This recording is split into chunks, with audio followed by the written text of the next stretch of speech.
Hola, en este video voy a hablar de un pequeño acrónimo muchas veces olvidado, pero siempre presente porque es muy importante en los servicios de Internet. Es el URL, que significa Uniform Resource Locator.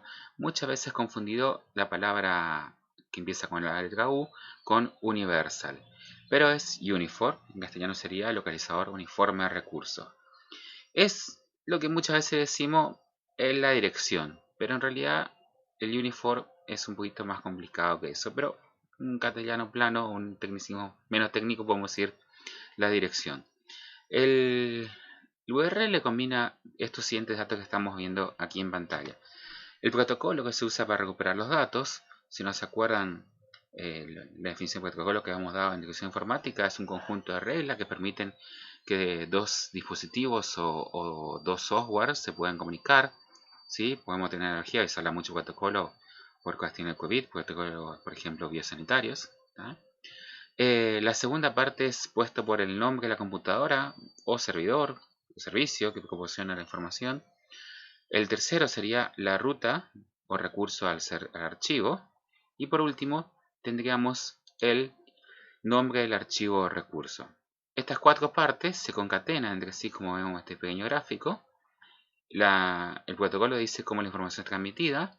Acá nos dice el nombre de la computadora en cuestión, su carpeta o el recurso, y al fin y al cabo el archivo se puede hacer. Quiero aclarar que esto no es tan literal así.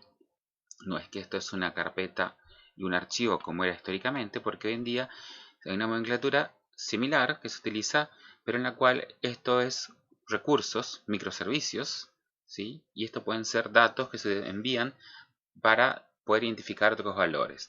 Entonces, es una cuestión que van a aprender el año que viene, es en programación, eh, pero ahora ya tienen que saber que no literalmente esto es un archivo. Inicialmente sí, en el año 91, cuando esto se inició, Tim Berners-Lee fue el primero que definió un Uniform Resource Locator cuando definió la triple W, la World Wide Web, ¿sí? En el CERN, en Suiza. Y en ese momento sí, aquí básicamente se decía qué protocolo se usa para recuperar, se decía cuál era el nombre de la computadora, la carpeta donde estaba, el archivo, ¿sí? Luego esto fue evolucionando y aunque existe todavía esta nomenclatura, es así, no es para todos los casos eso. Hablemos un poquito de las partes que podemos encontrar por ahí.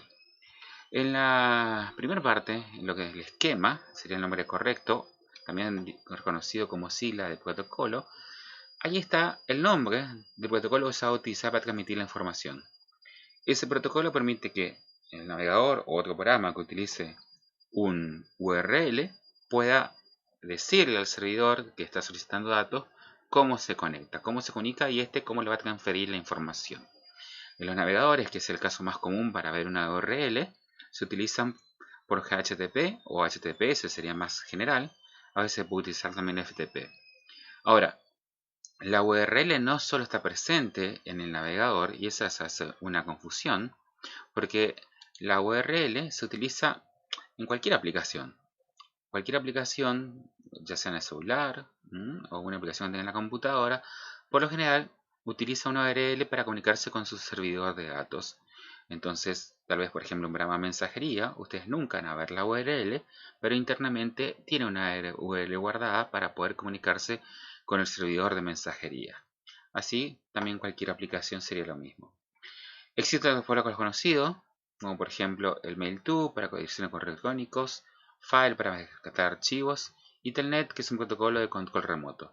Hay varios más que en el momento vamos a hablar de algunos de ellos.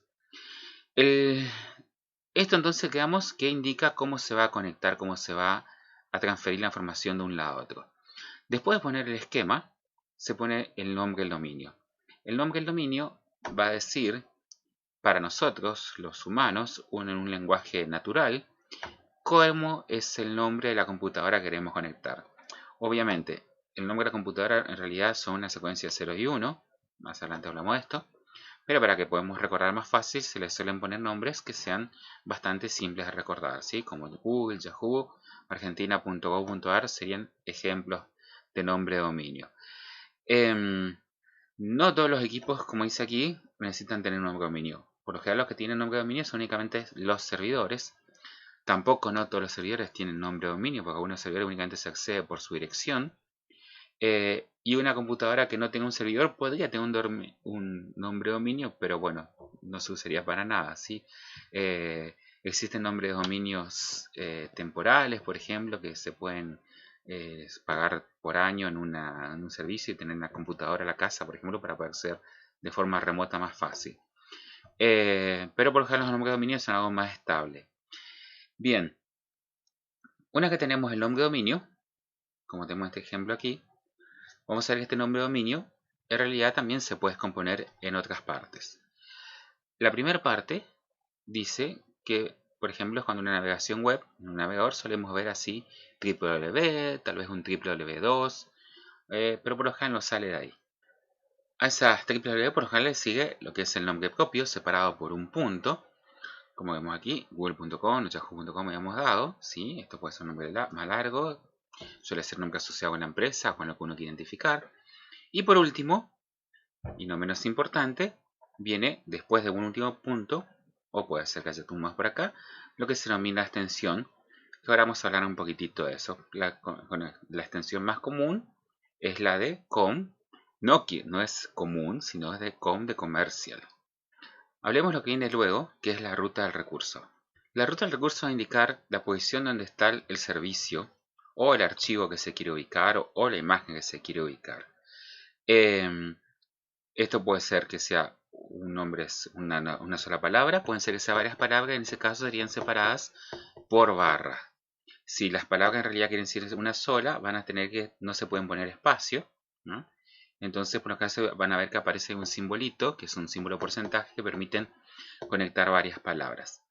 La ruta al recurso también puede tener parámetros que van a permitir que el software identifique algunas alternativas.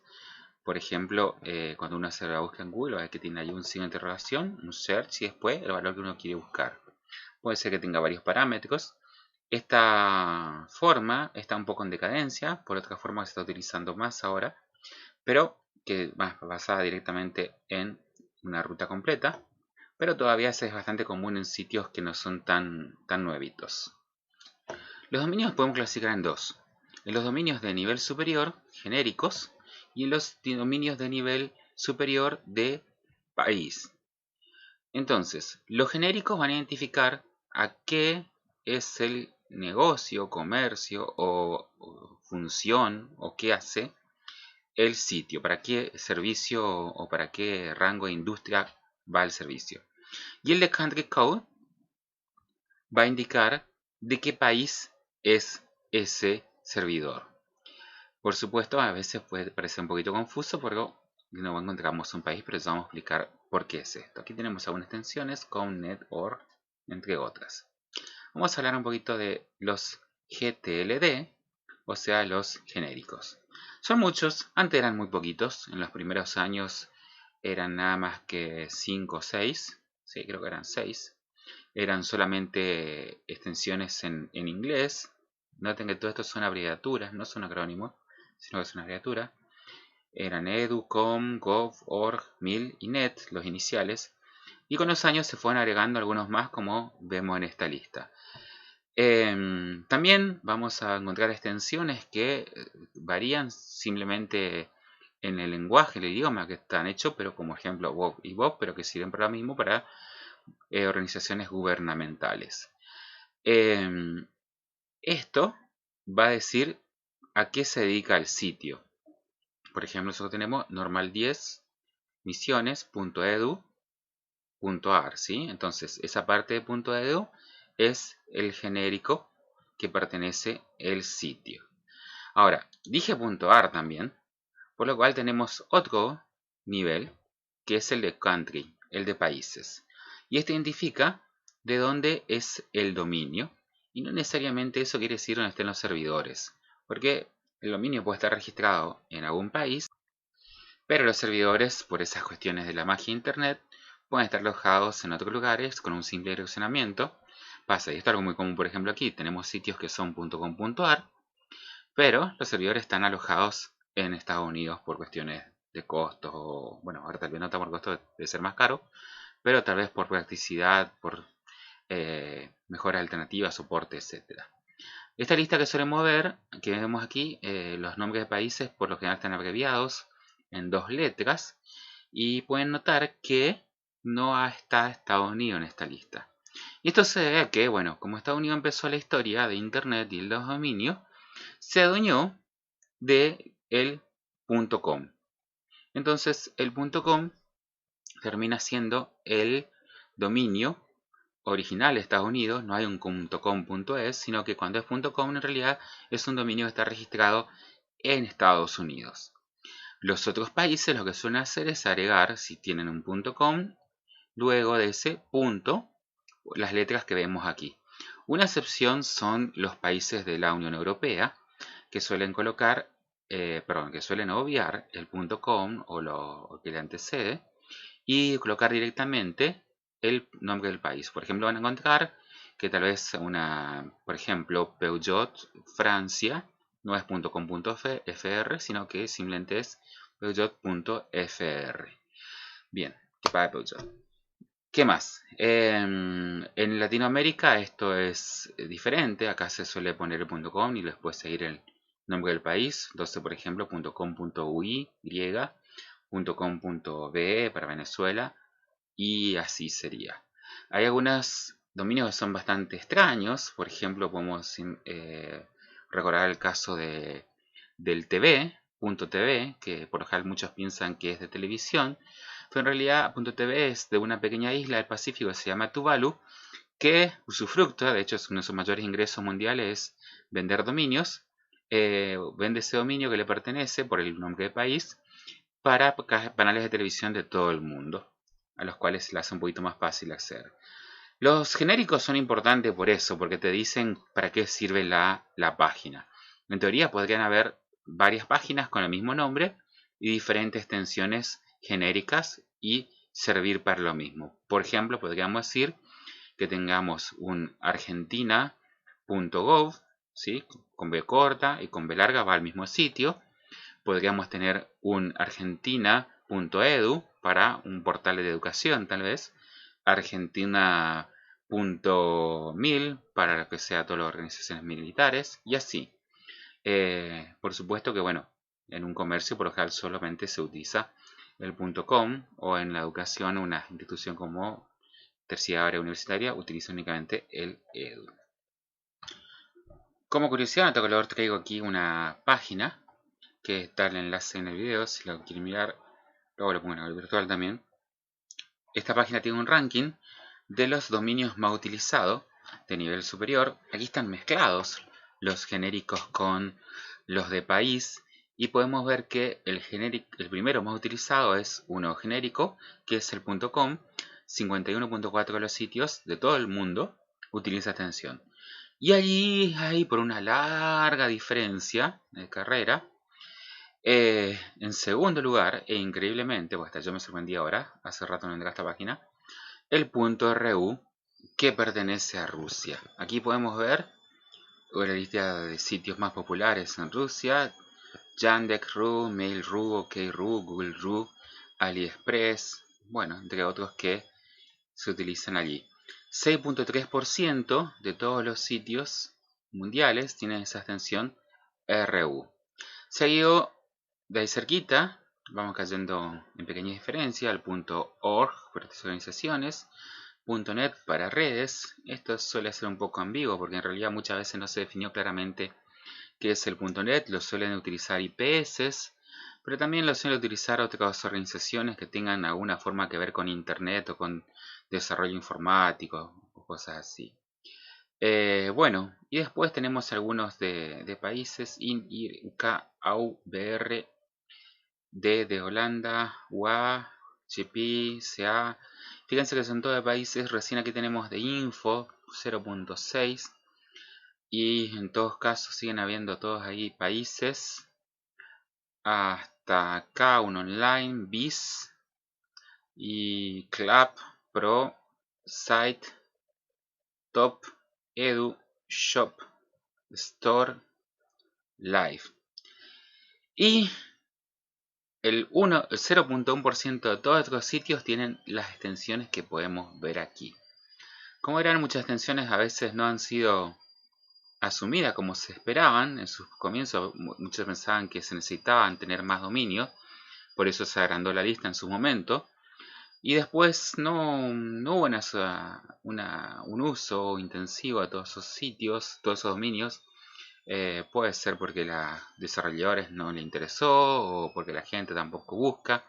Por ejemplo, la gente ni piensa en dominio, decide que deja que Google decida a dónde caer, entonces simplemente escribe parte del nombre cuando le aparece algo que le sugiere Google, le da enter, tac, clic y, y terminó la historia, ¿sí?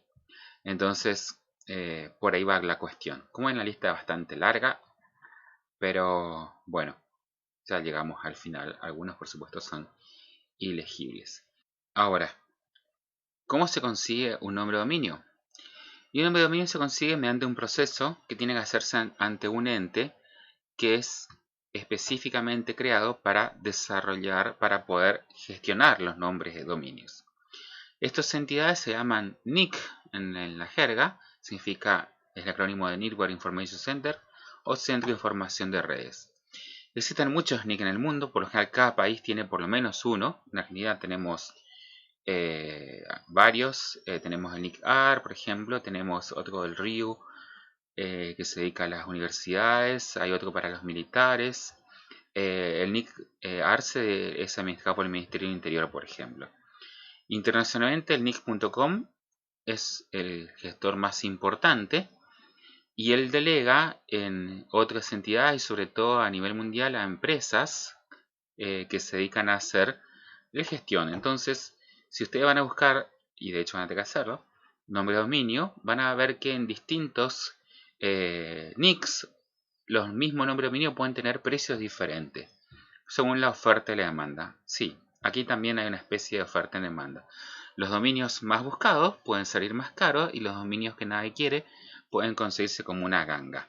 Los nombres de dominios también tuvieron mucha polémica en su momento, porque en los primeros años de la popularidad de Internet, fines 90, principios del 2000, ahí alrededor de la burbuja, mucha gente se avivó de cierta forma y empezó a registrarse los dominios del que sabía que tenían empresas importantes para sí, antes que las empresas lo registren, porque muchas empresas tuvieron una reacción lenta de cierta forma para entrar a Internet, ¿sí? Varias empresas se durmieron un poco y cuando quisieron entrar a Internet se dieron cuenta que su nombre de dominio que les correspondería estaba ya asociado al nombre de otra persona se había hecho dueño, inclusive la mayoría de estas ni tenían sitio funcional, simplemente había personas que se pasaban el día solamente registrando nombres de dominios para sí y en algún momento esperaban hacerle una especie de extorsión virtual a una empresa para que le pague, para que le devuelva el dominio.